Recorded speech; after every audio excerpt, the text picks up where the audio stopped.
Step panay. Hip hop ego ghetto. Logan, champion boy. Great beats. Yeah. Logan production. T-Guns in the bell.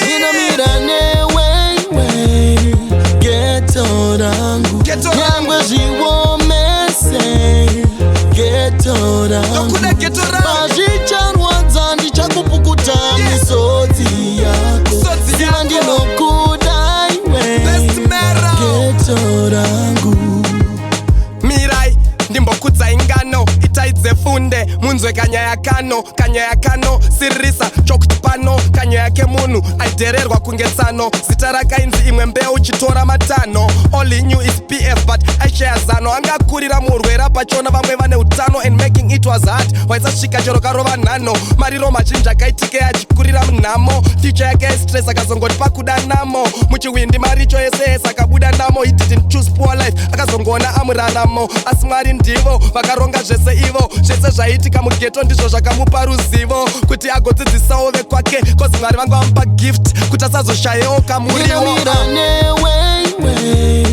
ghetto rangu nyangwe ziwomese ghetto rangu pazichanwa dzandi chakupukuta misodzi yako ziva ndinokudaiwe ghetto rangu mugeto todanana hatimiri kuwadzana tomirira kurugaro katidera tokupisa wakaita mbare hapana ekugeto asiye mabhuku chero avhara endo towapiga takabatana kunge mabhuku netafara mageto ose ndomafarira chose hapana kwandakafira pandakakurira kumufa kose ezvinezvi ndenge ndiriko kuno kumadeldel kusunningdale boys hanimbokusiye chero ndaita fam ndomira neonga wanadika rokuimbiswa national anthem geto rangu ndokuda fungwa mangu aumbo ninamira newe ghetto rangu nyangwe ziwomese ghetto rangu pazichanwa dzandi chakupukuta misodzi yako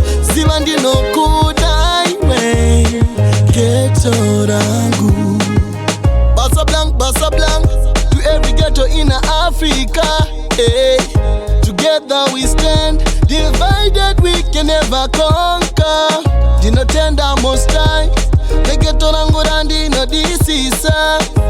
Imamneka liviti, tiende mberi ngati batonese trinity. Ninamira newe ghetto rangu nyangwe ziwomese ghetto rangu pazichanwa dzandi chakupukuta misodzi yako ziva ndinokudaiwe ghetto rangu ninamira newe ghetto rangu nyangwe ziwomese ghetto rangu pazichanwa dzandi chakupukuta misodzi yako ziva ndinokudaiwe ghetto rangu.